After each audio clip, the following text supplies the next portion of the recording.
Yo les poulpichas, j'espère que vous allez bien. Aujourd'hui, je vais reproduire une commande personnalisée avec vous. Donc on m'a passé commande pour reproduire un chien au crochet. Donc ici ce sera un golden qui s'appelait Oslo.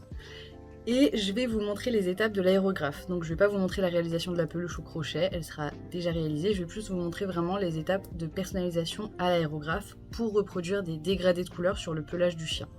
Voilà, comme je l'ai dit, je me spécialise dans la reproduction d'animaux de compagnie au crochet, donc je reproduis votre animal en peluche. Et lorsque les rayures et les taches sont trop complexes à réaliser, je les reproduis à l'aérographe. Donc un aérographe, c'est une sorte de pistolet à peinture qui projette de l'air et ça permet de faire une sorte de dégradé de peinture sur un support. Voilà, que ça se fonde en fait sur le support. Jusqu'à maintenant, c'est vrai que j'ai beaucoup de commandes pour vivre le deuil d'un animal. Donc en soi, c'est hyper triste parce qu'à chaque fois, on me raconte les histoires et j'adore en soi entendre un peu les histoires. Enfin, j'adore. Ce que je veux dire, c'est que c'est hyper touchant en fait et à chaque fois, c'est des histoires différentes et on sent l'amour que la personne avait à son animal. Donc c'est là où je trouve ça intéressant. Après, c'est vrai que c'est hyper triste parce que forcément, j'ai beaucoup de témoignages de pertes d'animaux. Mais je suis super contente de pouvoir aider les personnes à faire leur deuil en reproduisant en fait leur animal parti trop tôt quoi. Donc voilà, peut-être que si je peux je vous montre quelques photos vidéos de ce que j'ai pu faire jusqu'à maintenant. Jusqu'à maintenant j'ai fait chat, chien, j'ai fait un lapin aussi. Il n'était pas facile celui-là, c'était un de mes premiers avec de la laine fourrure. Ça c'est... Non mais alors ça c'est un enfer à crocheter ça. Hein. Ça, clairement, je le crochette à l'aveugle parce qu'on voit pas les mailles. Voilà. J'ai fait un cheval aussi, mais en format peluche. Enfin, on voulait vraiment que ce soit en format, vous savez, comme un ourson en peluche. Et donc, n'hésitez pas si jamais vous souhaitez que je puisse reproduire votre animal de compagnie. Voilà. C'est vrai que ça a un coût quand même, mais j'essaye de m'adapter aussi en fonction des gens. Donc, là, c'est vrai que ce chien-là, c'est un gros format, donc c'est une grosse peluche, ça va être assez onéreux. Et en plus, le fait de repasser à l'aérographe, c'est pareil, ça a un coût. Mais ça m'arrive de faire des toutes petites peluches. Une fois, une étudiante m'a contactée pour... elle a une amie qui avait perdu sa chienne ou son chien, je ne sais plus. Et elle souhaitait lui offrir une peluche qui représentait l'animal, mais elle avait un tout petit budget. Je lui avais fait un mini chien de ce format-là. Et après, je peux aussi faire des tout petits chats. Donc voilà, j'essaye de m'adapter quand même aussi en fonction de ce que les gens peuvent se permettre. Mais voilà, c'est vrai que l'artisanat, forcément, ça coûte cher. Le crochet, c'est maille par maille, c'est fait à la main. Si par exemple, sur des sites comme Chine ou j'en sais rien, vous trouvez des peluches au crochet à très bas prix, faut se dire que c'est fait par des mains. Voilà, ça veut dire que le crochet, tu peux pas le faire avec une machine, tu peux pas avoir une usine de choses qui soient faites au crochet à la chaîne en fait. C'est forcément quelqu'un qui l'a fait. Donc ça a un coût en fait. Je pense qu'en fait cette vidéo ça va être 90% de moi qui raconte ma life. Là actuellement je suis en train de faire un chien. Un chien. Voilà, on en est là. De base j'avais commencé la tête mais en fait j'aime pas du tout donc je vais la refaire. Mais sinon à la base ça donne un truc comme ça avec les oreilles. Voilà. Donc je vais refaire toute la tête que en beige. Et ensuite je vais venir passer mon aérographe dessus afin de faire les dégradés de couleurs que le chien avait. Et pareil, il avait des petits poils longs sous la patte. Donc je suis en train de le faire. En vrai ça se voit pas trop, mais je trouve que c'est un détail, tu vois. Donc voilà, c'est une cliente qui m'a contactée et qui m'a raconté toute l'histoire de son chien Oslo. C'est méga triste en vrai de perdre un animal sans y être préparé. Perdre un animal tout court c'est dur, mais quand tu n'y es pas préparé et que c'est rapide finalement, que tu le vois pas venir, c'est encore plus dur en fait. Je suis en train de custom un museau de chien. Qui aurait cru que j'aurais custom un museau de chien? Pas moi. Aujourd'hui je vais m'attaquer à la peinture à l'aérographe sur le chien. Donc déjà voici le chien vierge de peinture. Voici le chien neutre.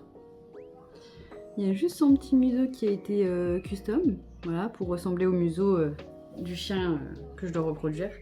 Et donc là, je vais venir faire un espèce de dégradé de couleurs. Le plus compliqué dans cette étape, c'est de trouver la bonne couleur qui correspond. Et ça, c'est vraiment pas chose aisée. Je suis en train de chercher la couleur qui correspond Et comme je vous ai dit, bah, c'est pas simple. Donc voilà, je vous filmerai l'étape de l'aérographe une fois que la couleur sera trouvée. Je viens faire un premier test sur la tête que j'ai ratée, on va dire.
Bon, voilà ce que ça donne. Je vais juste faire quelques retouches parce qu'il y a certains endroits où ça fait un peu des taches. Mais là, j'ai besoin vraiment d'être concentrée pour avoir la lumière bien focus dessus et retoucher toute cette petite partie-là.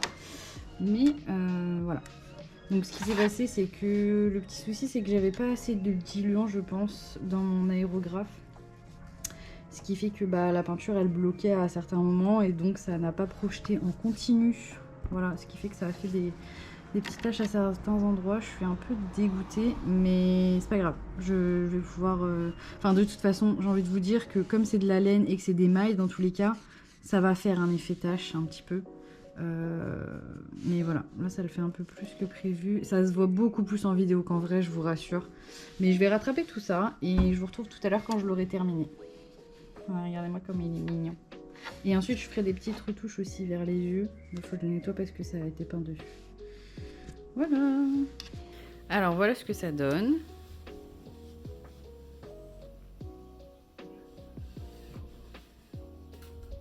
C'était vraiment pas facile de réussir à reproduire les endroits où il a des dégradés puisque j'ai plusieurs photos du chien et en fait sur chaque photo en fonction de la période de l'année j'ai l'impression bah, il est plus ou moins foncé. Donc c'était assez dur, j'ai essayé de reproduire le plus fidèlement possible. Donc j'espère que ça leur plaira. Bon alors les yeux faut que je les nettoie mais je le ferai une fois que ce sera sec parce que j'ai peur de... Eh bien de toucher, de faire quelque chose. Voilà. On va attendre que ça sèche. Et voilà. Et en fait, ça rend bien sur la laine fourrure. Hein. Il faut sachez que je suis pas une pro à l'aérographe. C'est que la 3e fois que j'utilise un aérographe. Donc, si jamais vous avez des astuces à me partager, des conseils, etc., je suis complètement preneuse dans la bienveillance, évidemment, s'il vous plaît. Et voilà, peut-être m'expliquer pourquoi mon aérographe bouchait aussi souvent, alors que pourtant... à la fin, j'ai vraiment mis la dose de diluant, même bien plus. De base, j'ai même mis bien plus que ce qui était prévu, ce qui était indiqué sur le flacon.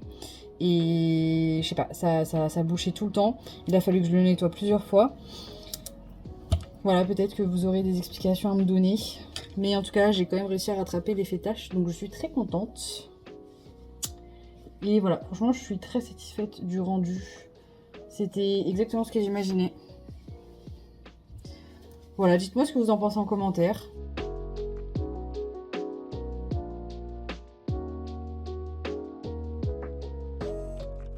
la vidéo touche à sa fin. J'espère que ce format vous a plu. N'hésitez pas à me le dire en commentaire et surtout à liker cette vidéo et à vous abonner. C'est vraiment important pour moi, s'il vous plaît. Sur ce, je vous fais de gros bisous. Encore une fois, n'hésitez pas si vous avez des conseils à me partager pour l'utilisation de l'aérographe. Voilà, je vous dis à bientôt dans une prochaine vidéo. D'ailleurs, la prochaine vidéo, ce sera un nouveau tuto crochet. Donc je vous fais des gros bisous et je vous dis à bientôt. Ciao!